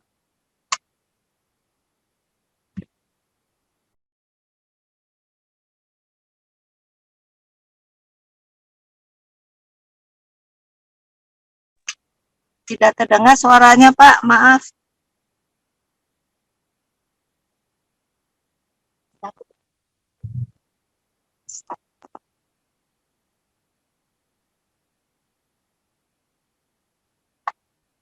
Apa ini ya? Maaf, gak ada suaranya nih. Terkait itu kelihatannya sudah normal di sini, kelihatannya saya di sini ya seperti tidak ada gangguan. Kalau yang lain bisa dengar. Oh ya, sekarang saya mendengar. Terima kasih Pak Ustadz. Oh, ya. Karena maaf, karena saya di jalan ini, maaf. Oh iya, iya. Pakai headset ya, pakai headset, pakai headset. Ya, jadi itu ya, jadi apa dilakukan. Jadi kalau kita tidak berhubungan dengan pengadilan, itu pelaksanaan hukum Islam yang sudah tinggal ya panggil saja besar atau kiai besar di rumah. Gimana kalau kita menggunakan hukum Islam? Ya sudah, misalnya ada orang tua yang meninggal, tinggal dibagi saja itu, tinggal dibagi berapa anaknya, kalau dia punya anak laki-laki, punya anak perempuan, dan itu bisa nggak perlu pakai KHI. Jadi KHI itu dilaksanakan kalau ada konflik biasanya. Kalau ada konflik atau yang kedua kalau berhubungan dengan administratif. Misalnya, misalnya nih kita seorang apa namanya orang yang terkenal ya, misalnya butuh surat keterangan harta.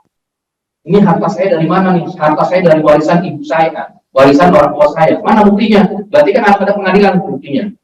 Bahwa ini didapatkan dari apa namanya dari hasil warisan. Nah, kalau misalnya bisa dibuktikan dengan apa dengan cuma berdasarkan ini saja surat pernyataan ya dari keluarga bahwasanya ini harta sudah dibagi-bagi, ya bisa mungkin seperti itu. Tapi kalau dibuat memang melalui pengadilan KHI. Jadi kalau pertanyaannya kapan dilaksanakannya hukum Islam yang murni itu dengan KHI itu sebenarnya tinggal kalau kita tidak berurusan dengan pengadilan agama, ya kita berarti bisa pakai hukum Islam. Tinggal panggil saja yang kita tokohkan atau yang sudah paham terkait dengan hukum waris. Kan banyak tuh konsultasi waris kan di masjid-masjid atau di lembaga-lembaga ormas Islam itu ada lembaga konsultasi waris. Itu bisa itu minta bantuannya untuk membagi-bagi waris. Udah nggak perlu ke pengadilan. Kalau memang tidak ada masalah dan semuanya legowo menerima. Nah kalau KHI bagaimana menggunakan KHI? Ya berarti di pengadilan. Tinggal hakim yang memutuskan si ini si bulan dapat segini supaya apa? Supaya nanti kalau di bulan hari ada anak yang protes nih putusan pengadilan berdasarkan putusan pengadilan agama nggak bisa protes gitu. Tapi kalau misalnya nggak mengadukan nggak berdasarkan KHI, maka nanti kalau ada protes ribut yang ada adalah ribut selek. Akhirnya antara kakak dengan adik marah-marah karena nggak sama dapatnya dan lain sebagainya kan begitu akhirnya ya ada yang naudzubillah, ada yang sampai ke ya naudzubillah itu sampai memutuskan silaturahim dan lain sebagainya. Nah itu jadi bagusnya memang kalau memang keluarga kita belum bisa menerima legowo itu KHI bagus ke pengadilan agama. Biar ada surat keterangannya ini pembagian keluarga. Tapi kalau misalnya kekeluargaan ya sudah sepakat semua keluarga kita sudah legowo semua ya udahlah kita bagi sesuai dengan hukum Islam, saya terima kok, yang perempuan terima, yang laki-laki terima, insyaallah, ya sudah, berarti kalau semua legowo, ya nggak perlu ke KHI, berarti tidak masalah. Jadi fungsinya KHI itu supaya tadi kalau ada apa-apa, ada bukti pengadilannya kalau ada apa-apa. Nanti kalau berurusan dengan administrasi, berurusan dengan pengadilan hukum dan lain sebagainya, kan ada bukti surat pengadilan. Apakah bisa? Bisa. Tadi kan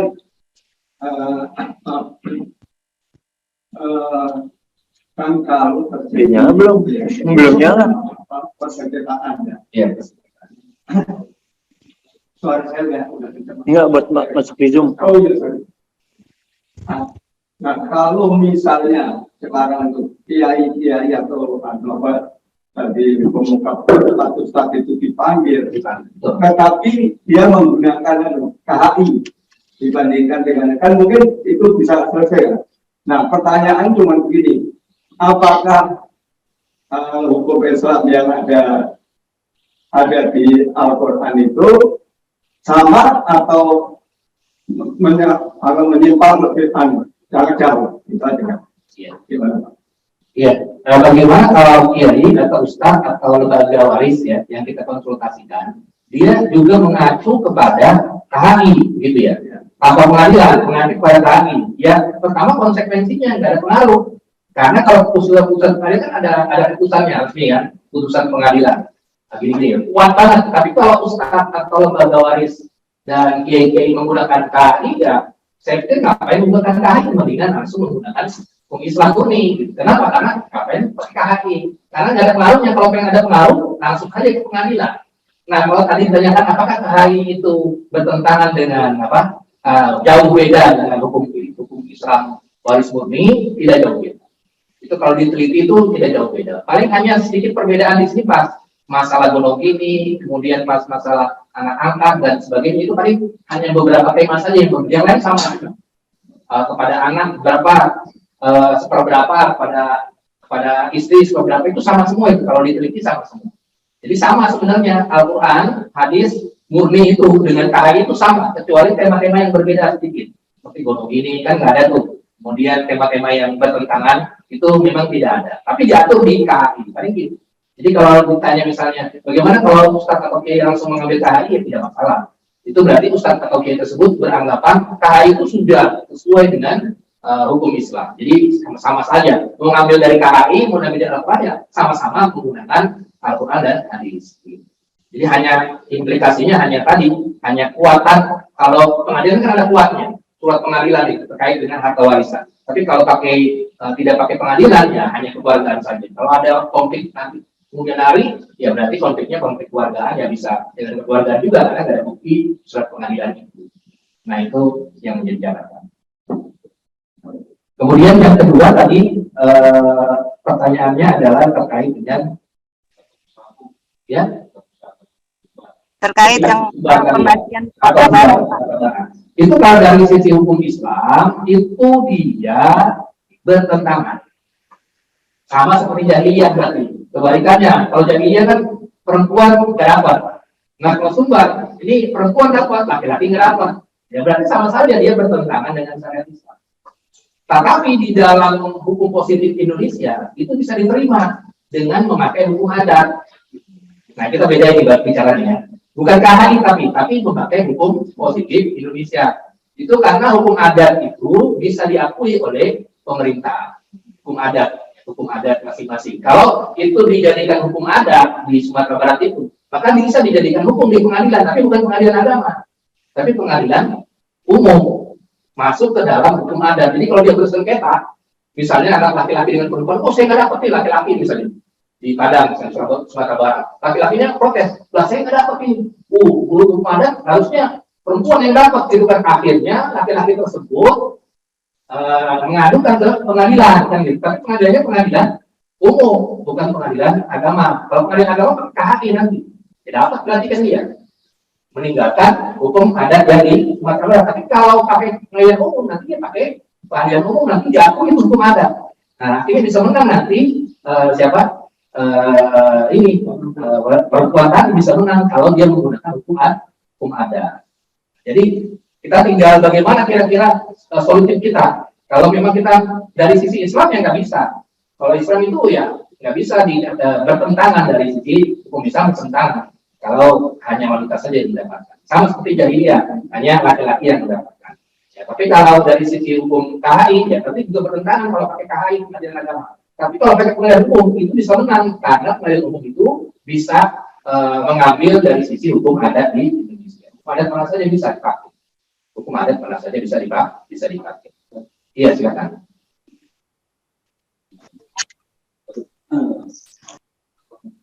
Nyambung tadi dengan silakan. bagaimana itu Sumatera Barat. Tadi kan itu berkenaan dengan Iya. Jadi ya banyak lah yang masih berjalan ya.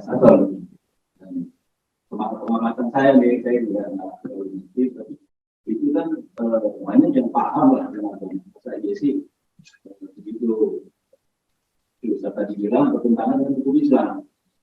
Emang saya gitu pemahaman saya harta waris salah satu syaratnya adalah kepemilikan mutlak dari ahli waris, dari pewaris. Kalau saya lihat dari harta pusaka yang itu menurut saya dia tidak mutlak kepemilikannya karena dia tidak bisa jual beli, dia cuma suruh terus harta itu dan dia tidak diatur oleh hukum adat. Kalau menurut saya misalnya kita bisa menggunakan hukum satu itu Jadi dia sebenarnya cuma sampai mengurus pusaka itu, bukan memiliki. Kalau dia memiliki, dia wajib atau nanti sudah meninggal menjadi waris atau itu menjadi waris. Satu lagi berkaitan dengan hari ini tadi Ustaz yang beda antara begini. Pemahaman saya lagi saat di tentang hal itu timbul berarti kan dari kepolisian dan memang dari diambil dari ulama-ulama pasti ya DPR pemerintah itu dari ulama. Timbulnya atau usul-usul yang begini itu ada di kata itu bisa diceritakan dengan dasar dari hukum Islam itu sendiri. Iya. Ya, terima kasih. Nyambung dulu Pak. Nah, ini mengenai yang Sumatera itu. Ya, Sumatera. Bagaimana bahwa waris itu yang dilakukan di Sumatera itu bisa sesuai dengan hukum Islam. Artinya maksudnya gini. Jadi misalnya apakah dengan tadi hibah atau apa gitu. Gimana? Bisa nggak? Tadi ada dua diskusi ya, dua pertanyaan yang di online ini ya. Yang pertama adalah tadi terkait dengan komentar soal yang kedua itu ya, yang di Padang itu ya. Beliau itu mengatakan bahwasanya di Padang itu bukan kepemilikan murni ya, pribadi, tapi kepemilikan bersama bahasa. Kepemilikan apa namanya disebutnya? Kalau saya itu semacam ngurus. Jadi tidak bisa diperlukan. jadi tidak bisa dijual belikan sehingga ketika dia meninggal itu karena bukan kepemilikan pribadi murni, hasilnya dia jatuh pada anak perempuan itu maksudnya. Kemudian yang kedua tadi komentar selanjutnya adalah munculnya KHI. Kenapa itu ada KHI yang belum ini 50-50? Munculnya seperti apa? Apakah itu sesuai dengan Islam atau tidak? Kemudian sambung dari pertanyaan Bapak tadi terkait dengan bagaimana supaya sesuai dengan Islam yang ahli Padang itu, bagaimana tiba atau hubungan itu.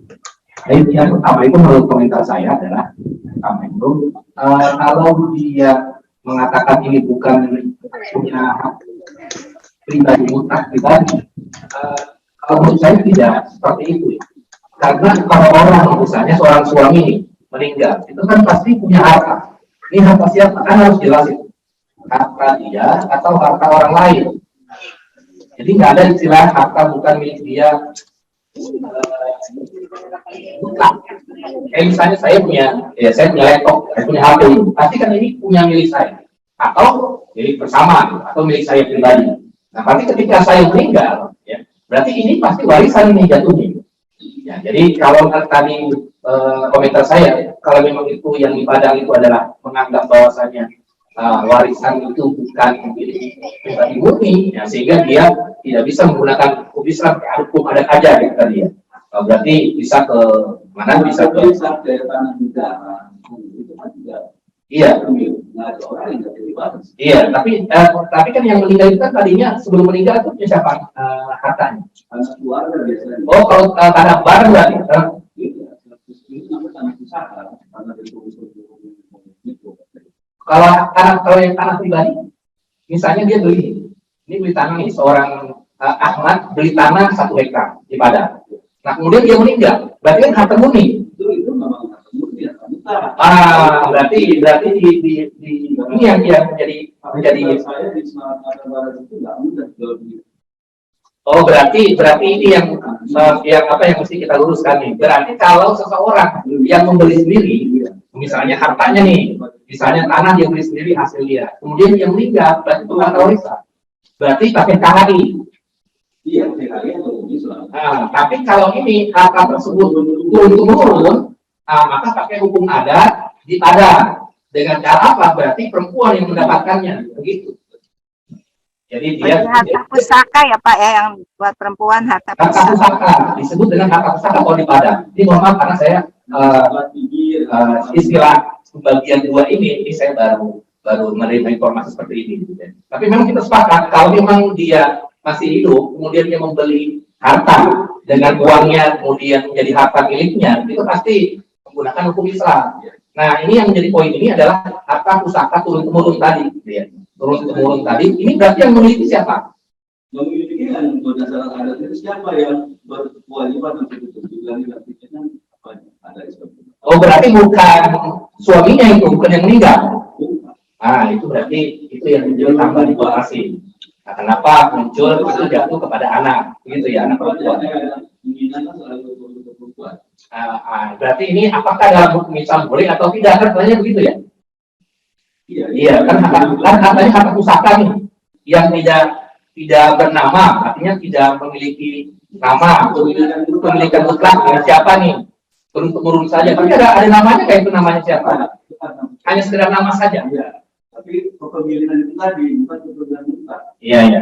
Berarti memang itu yang problemnya ya. Intinya itu sehingga Ibu Sumatera Barat masih menggunakan hukum adat seperti itu. Nah, kemudian sambung kepada tadi ini pertanyaan yang kedua, itu bagaimana cara supaya masuk ke dalam hukum Islam, gitu ya. Nah, kalau dari sisi hukum Islam, kalau hukum Islam itu memang harus ditempatkan di segala-galanya terhadap hukum adat. Kalau dari sisi hukum Islam, ada hukum adat yang bertentangan dengan hukum Islam, maka dia harus dikalahkan hukum adat tersebut. Hukum Islam yang didahulukan. Kalau misalnya ada kaidah al-adat muhakkamah dalam kaidah fikih itu ya, al-adat muhakkamah itu, maka kalau adatnya tidak bertentangan dengan hukum Islam, maka boleh. Adat yang tidak bertentangan, seperti kalau ada kebiasaan, ini kebiasaan kita tuh kalau misalnya kemudian ada istilah kalau misalnya sekolah pakai putih, biru, dan lain sebagainya, itu kan ada. Kemudian dijadikan hukum, itu boleh, karena tidak bertentangan dengan Islam. Tapi ini bertentangan. Maka menurut saya pribadi, dia tetap hukum Islam yang dipakai. Tapi kalau terkait tadi diskusi tadi, kepemilikannya adalah kepemilikan yang bukan mutlak pribadi, nah itu memang tanda kutip saya itu menjadi PR besar. Tapi kalau saya tetap pribadi, tetap menggunakan hukum Islam. Ya, itu problemnya itu hukum adat itu tidak bisa mengalahkan hukum Islam. Nah, tadi terkait dengan KHI itu muncul 50-50 tadi ya. Yang kedua itu 50-50. Dasarnya seperti apa? Ya, karena itu kan dalam Al-Quran itu kalau kita bermusyawarah, ya, wasawirhum gitu ya. Billati ahsan, kemudian kalau kita bermusyawarah baik itu dari sisi kalau suami istri dia punya usaha bareng. Ya kan, misalnya usaha apa nih? Usaha warung, toko, bareng-bareng istrinya, suaminya jagain, dengan istrinya modalnya bersama. Itu kan istilahnya monogini ya. Ini siapa nih pemiliknya nih? Karena istrinya juga punya andil, suaminya punya andil. Makanya dalam KHI itu namanya disebut dengan monogini. Maka solusinya ini istihad. Solusi daripada para ulama yang merumuskan KHI itu adalah 50-50. Kenapa? Karena kalau misalnya dia 30-70, ya 70-nya lebih besar daripada istrinya yang 30, maka ini tidak ada yang disebut dengan keadilan di sana. Ya, itu yang dipahami oleh perumus KHI. Nah, silakan didiskusikan. Makanya ada juga perdebatan itu. Kok bisa 50-50? Contoh fikihnya hanya istihad sawirhum saja, bermusyawarah dalam hal. Tapi kan memang kalau di zaman dulu ya, di zaman dulu itu memang tidak dikenal namanya ini seperti itu ya, yang lebih detail itu ya. Tapi memang enggak, artinya di tempat lain juga ada disebut dengan gonogini, tapi dengan pelaksanaan yang tentu berbeda dengan yang di Indonesia. Kalau di Indonesia itu 50-50 kalau pembagiannya di KHI. Tapi alangkah baiknya kalau saya pribadi ini kalau sebelum memulai usaha suami istri ini, maka dia harus punya suatu akad bareng itu. Kira-kira usahanya apa, kemudian bagi hasilnya berapa. Nah, itu yang menjadi poinnya supaya jelas itu akad barengnya. Nah, supaya nanti bisa kelihatan. Ini biasanya gonogini ini karena tidak ada akad bareng di awalnya. Tiba-tiba meninggal aja suaminya atau istrinya meninggal aja. Akhirnya ini siapa nih yang warungnya yang punya siapa nih? Ini ada istihadnya nih karena dia punya andil juga. Akhirnya diputuskan oleh KHI 50-50. Tapi kalau sudah ada sebuah kerjasama atau sebuah akad ya dalam hal kesepakatan perdagangan, maka itu akan mudah nantinya. Misalnya di dalam itu ditulis kan dalam hadis al-muslimuna ala surutihim, ya kan? Orang muslim itu pasti bergantung pada syarat-syarat dan apapun yang ada di kertas tersebut yang diterjemahkan atau tuangkan dalam sebuah tulisan. Misalnya kalau pengen keuntungan berapa kira-kira, kemudian apa hak kewajibannya dan lain sebagainya, itu ditentukan di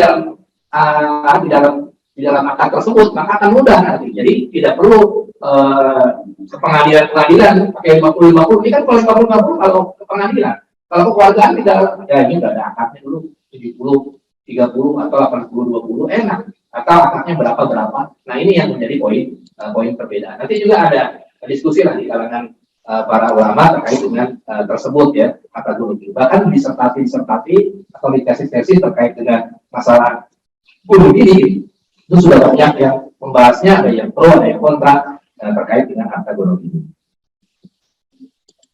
Baik itu, tadi ada soal lagi, kan? Apa ada yang tertinggal saya tadi? Dua lagi apa tadi? Apa yang? Dua anak.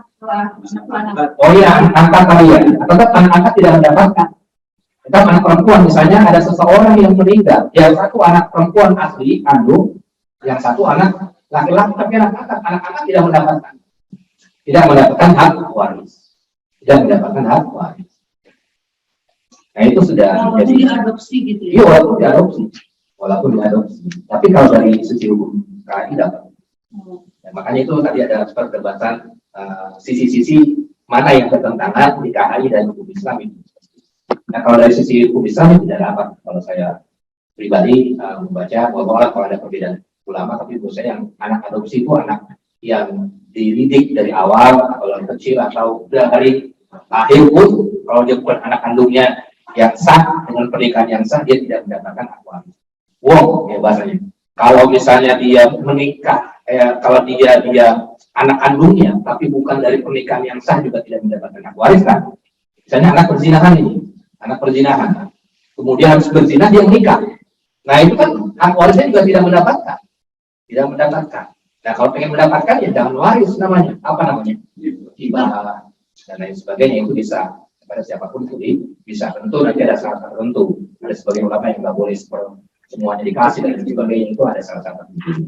Jadi yang pertanyaan yang ketiga tadi, kalau misalnya anak adopsi itu, nah yang mendapatkan tadi anak perempuan mendapat. Tapi nggak semuanya itu, karena anak perempuan itu tidak mendapatkan semuanya kalau anak perempuan satu-satunya ya. Itu kalau sebaliknya gimana Ustaz? Maksudnya?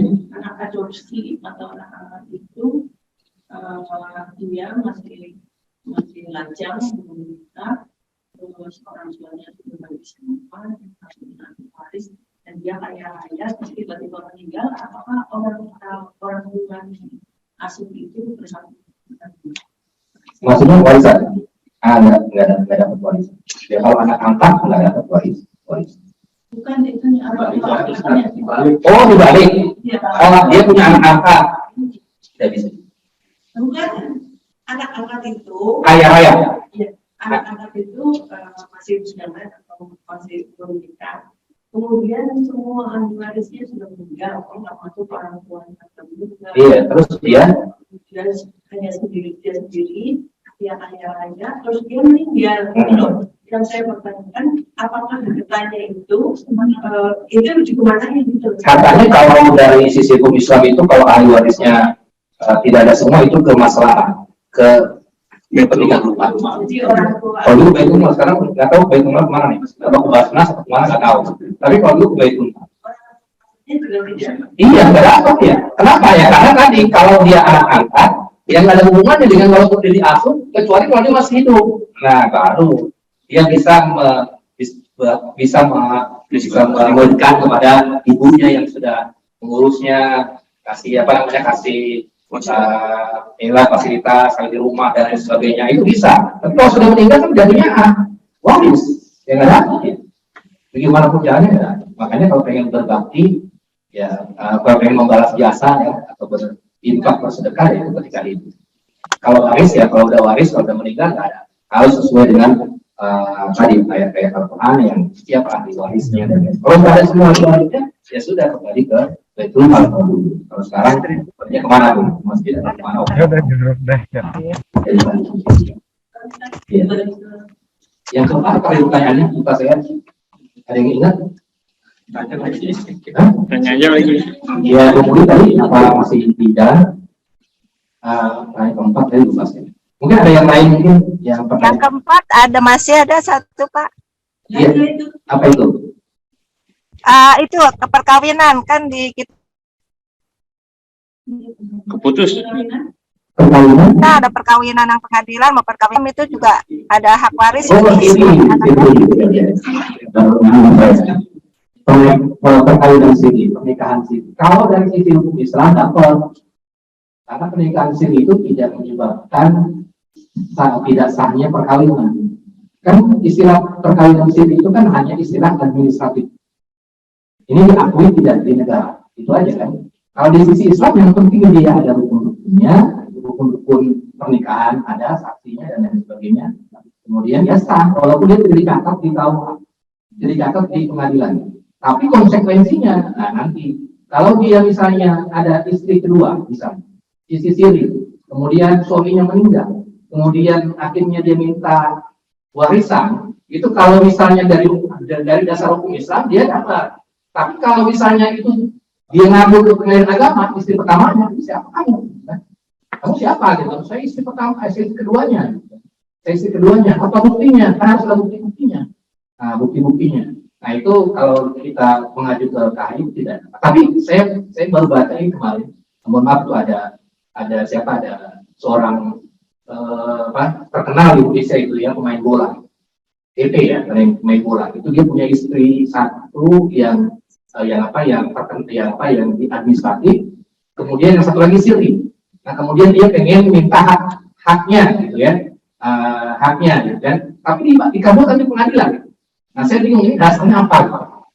Dikabulkan, berarti kan ada terobosan hukum. Berarti siri pun masih bisa punya hak. Kalaupun ada orang yang menikah dengan suami yang siri, itu masih punya hak untuk mendapatkan hak-haknya, baik itu warisan dan lain sebagainya. Tapi saya tidak terlalu detail membaca putusan pengadilan lagi viral. Saya coba klik aja pemain bola yang terkenal GP itu, dia punya yang satu istrinya yang satu istrinya dia dia kawal terdaftar, yang satu lagi siri, istrinya siri. Kemudian istrinya menggugat ke BP itu terkait dengan terkait dengan haknya, hak asuh dan lain sebagainya. Setiap bulan harus ngasih uang kan bukan meninggal karena masih hidup. Tapi kan punya hak buat ngasih dana dan lain sebagainya. Nah, kemudian ke pengadilan itu mengakui itu bahwasanya itu adalah istrinya tersebut.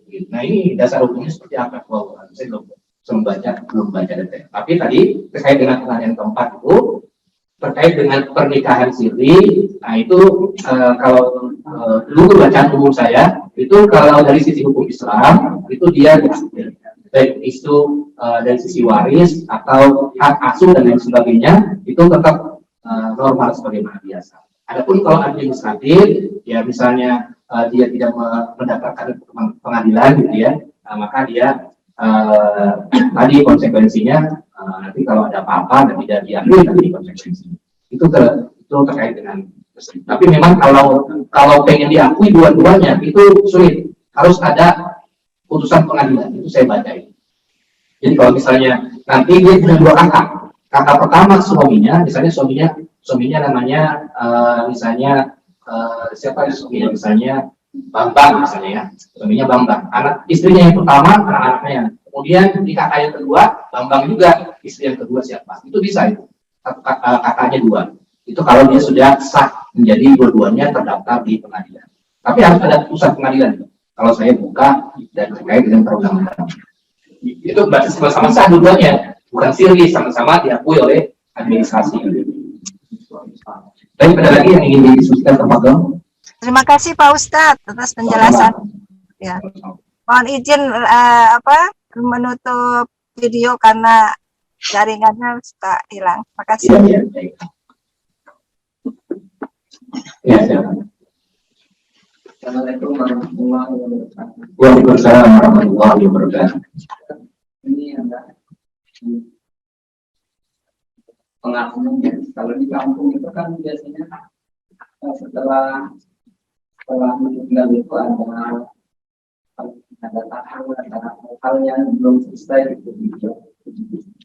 Nah itu jadi idealnya itu pembagian waris sekitar misalnya, sehingga Terus bagaimana pemulasaran jenazah itu dan kelanjutannya itu dari apakah harus dari harta waris atau dari keluarga? Ya. Terkait dengan hal-hal yang terjadi di masyarakat, ya, misalnya ada 3 hari, ya, 7 hari, kemudian butuh dana tuh ya buat konsumsi dan lain sebagainya, itu tidak kecil, besar. Bagaimana kira-kira seperti itu? Nah, hemat saya itu adalah yang pertama, kapan, tadi pertanyaannya kapan pembagian warisan? Ya. Pembagian warisan itu dilakukan secepatnya. Ketika hutang sudah dilunaskan. Buru-buru hutang dilunaskan, jangan hanya sekedar diumumin aja siapa yang punya hutang, datang gitu aja, cuman seremonial, tapi benar-benar buru-buru nih dibayarkan, hutang dibayarkan, kemudian yang kewajiban-kewajiban lainnya dibayarkan seperti apa, yang menguburkan, kemudian mengkapani dan lain sebagainya. Bagusnya sekarang sudah ada komunitas tuh ya, komunitas yang ya tadi terlepas dari perbedaan pendapat, ada yang membolehkan atau tidak itu ya, tahun kerjasama dalam hal apa namanya tahun tadi ya, yang janais ya, janais lah. Jadi kalau dia ikut ya merubuhkan lah, dia ikut sebulannya 10.000, nanti kalau berjaga ya iya ya apapun lah itu ya bentuknya, dia kalau dia cicil misalnya, bukan cicil, di setiap bulan dia bayar iuran 10.000, atau nanti kalau ada yang meninggal dia menyumbang 10.000 gitu ya, itu nah maka nanti ia ketika meninggal pun akan ditanggung semua biaya-biayanya. Nah tapi kalau kewajiban itu sudah dipenuhi semua, maka dia harus segera membagikan, segera membagikan. Sudah dikumpulin ini, sudah dikumpulin, kemudian sudah bagikan itu warisannya. Walaupun hanya sekedar omongan, bagusnya dibikin dengan tulisan gitu ya, tulisan dan lain sebagainya, itu bagusnya seperti itu. Kalau berlarut-larut nanti akan kacau juga, berlarut-larut. Kalau yang tadi kasusnya misalnya bagaimana terkait dengan yang menyediakan dan lain sebagainya, ya itu berarti jatuh kepada, kan dalam ada asal sahabat ya, sahabat yang berikanlah kepada makanan itu bukan justru dari tetangganya, dari kerabat-kerabatnya yang memberikan kepada orang yang meninggal. Di Ali Ja'far itu ya, ada terkait dengan keterangan tersebut, memberikan makanan-makanan kepada Ali Ja'far itu ya.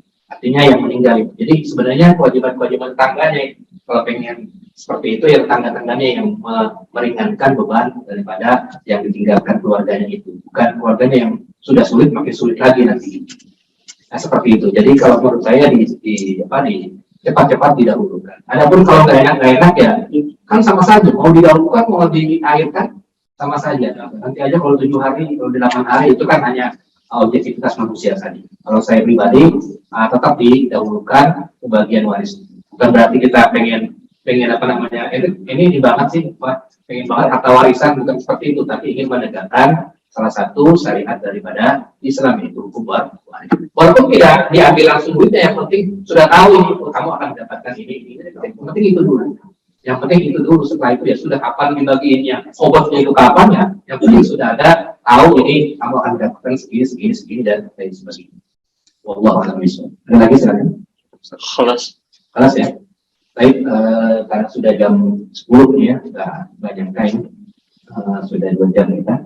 Mudah-mudahan apa yang kita dapatkan di sini kita bisa mengamalkannya dan juga bisa mengembangkan ya, bukan hanya mengamalkan tapi mengembangkan. Tadi masih ada catatan tadi ya, kena kutip KHI, kemudian dari sisi bagaimana hukum Islamnya dan ibadah dan lain sebagainya, itu butuh penelitian lebih lanjut ya, supaya kita jangan sampai pertanyaan-pertanyaan besar itu jadi cuma ada PR saja, tidak tuntas. Maka kita butuh referensi yang lain yang lebih diakui dan lain sebagainya.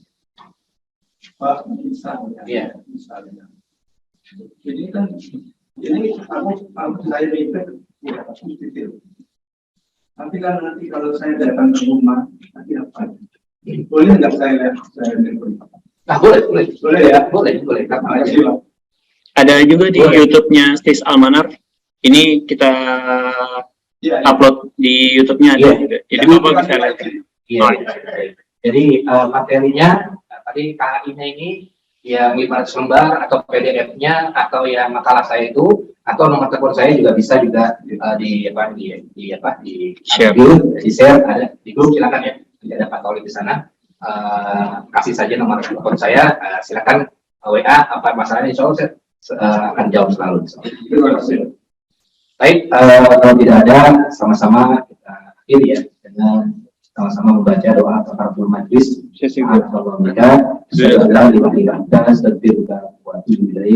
Wassalamualaikum warahmatullahi wabarakatuh.